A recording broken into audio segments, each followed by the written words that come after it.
You clicked to see how cheap drones shattered billion-dollar defenses. You're in the right place. In the next minutes, we'll walk the exact sequence that erased an 8-kilometer convoy under a Dnipro bridge.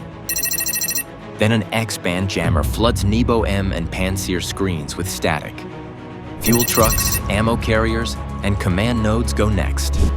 Stay to see the precise strike that collapses the bridge and isolates the southern front. Before we move on, please take a moment to subscribe to the channel and like the video. Headsets muted, fingers off, push to talk. They waited. Why pick silence when every instinct wants confirmation and countdowns? Because the air itself was hostile. Any stray transmission would flag them to the system staring down the span. Under the bridge, 12 FPV drones lay on the riverbank in sleep mode. Carbon frames half sunk in reeds, lens covers off, laser emitters cold. Routes were pre-mapped along the pylons to keep them off satellite rails and out of the jamming lattice. The river's skin was a runway, the concrete ribs above, a roof for stealth. Up the approach, a minor delay did the work of an ambush. A blown tire at the lead set, brake lights glowing. Engines idled, heat collected. The column tightened across the deck until gaps vanished. Protection followed protocol. A Pancir S1 watched from the embankment with its 57 E6s loaded and radar sweeping. A Nebo M took the wide picture, adjusting its net to catch low flyers and high arcs together. The rule was simple. If anything radiated where it shouldn't, missiles and guns would answer in seconds. So they kept the net dark. The drones didn't need a GPS breadcrumb trail. Each carried a compact optical and laser module that measured distance and edges, stitching a tactile digital model as it moved. Preloaded waypoints sketched a path along shadow lines, through underdeck voids, and around handrails and guy cables. At wake, there would be no handshake, no chatty link-up. A whisper of power would pass the route from storage to flight control, and the drone would lift into its own map.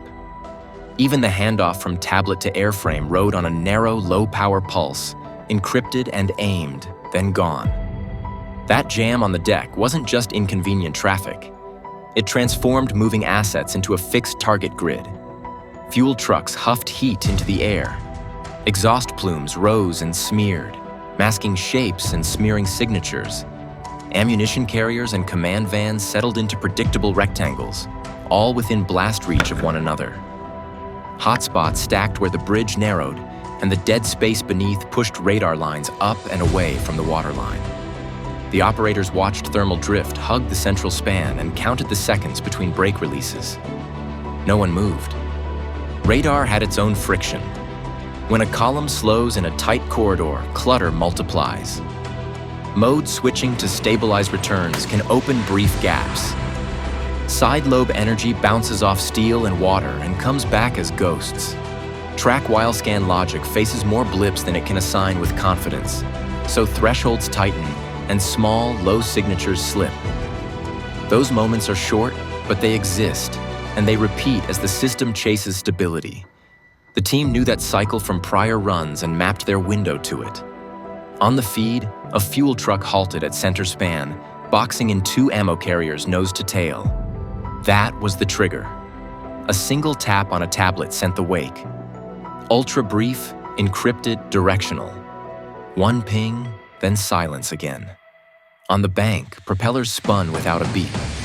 The first FPV lifted low and drifted forward, nose to the river, keeping its laser map alive against the pylons.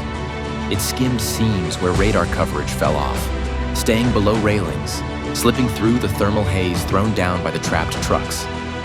The answer to the silence sat in that move. They didn't have to speak because the route was already built. Laser guidance replaced talk. The wake was a blink, not a broadcast. The net stayed dark. Russian electronic warfare had nothing to lock onto, nothing to jam, and no open loop to exploit. Then the quiet cracked by design. One drone would rise into clean sky, make itself obvious, and trade itself to pull $1 billion shield off the water and onto the hook. One drone rises on purpose. It climbs out of the bridge shadow, rolls into the clean sky where radar has no excuses, and holds steady long enough to bait a shot. A 57 E6 launches from the Pancir, streaks in, and turns the decoy into a brief fireball. That kill is not a failure. It is proof. Consoles are live. The battery is awake.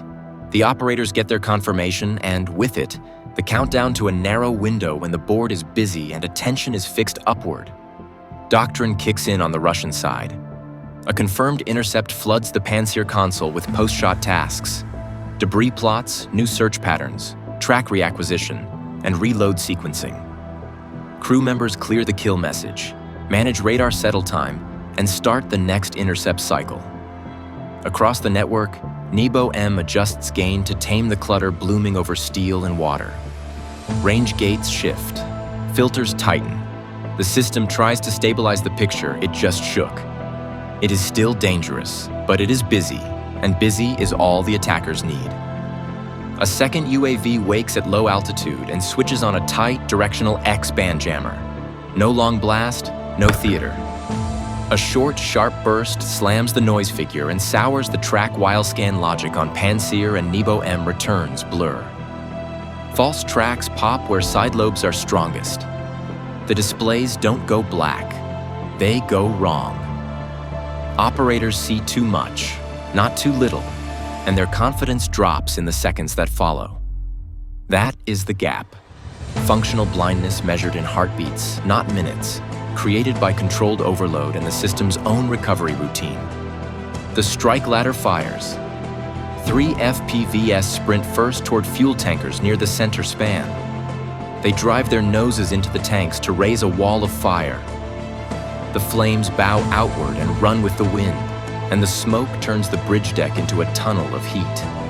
4 more FPVs angle for ammunition carriers stacked nose to tail. Their detonations aim to kick overpressure down the line, cooking off crates and setting off sympathetic bursts. The rest streak for command and communication vans, cutting the nerve lines that call for help and coordinate counterfire. Each FPV carries a PG-7VL warhead, a shaped charge designed to punch through thick material. The jet can rip up to 30 centimeters of reinforced concrete, so a truck deck, a bridge joint, or a cable tray does not stop it. On impact, the drone acts like a small guided missile, planting a precise hole and a violent pressure wave right where it hurts. The pilots steer at axle lines, tank belly plates, and the seams of midspan members, trading speed for angle to put the jet straight through the target rather than glancing off steel. Secondary explosions start to chain. Diesel showers from ruptured tanks. Ammunition cooks off in bursts that climb the guardrails and fall back in arcs. The heat grows fast enough to mask the remaining drones as they skim the rail and dive under the smoke. Radar and eyes now fight the same problem. A hot moving curtain that hides small signatures and blinds sightlines. At midspan, repeated hits bite into structural members and cable routes. Bolts shear, diaphragms dent, and load shifts to neighbors not designed to take it. The deck begins to sag into the hot void. This was the moment because radar blindness met reload lag while the convoy sat locked in place. The laddered sequence packed strikes into those seconds, stacking fire, shock, and structural damage until the center span gave way. When dawn arrives, satellite shots show a 120-meter gap and wrecks scattered on both banks and in the river below, and the southern routes must snake onto open rural roads with no cover. A $10,000 drone becomes leverage when code does the heavy lifting. The strike worked because software set tempo, stacked seconds of confusion, and forced steel to fail on cue. Algorithms chose routes, managed emissions, and turned a bridge into a controlled test of electronic warfare, not brute force. The research calls it a paradigm shift. Hardware gives way to software, algorithms, and EW. One sequence, 12 drones, a vanished span. The Southern Front didn't slow by accident. It ran on timing.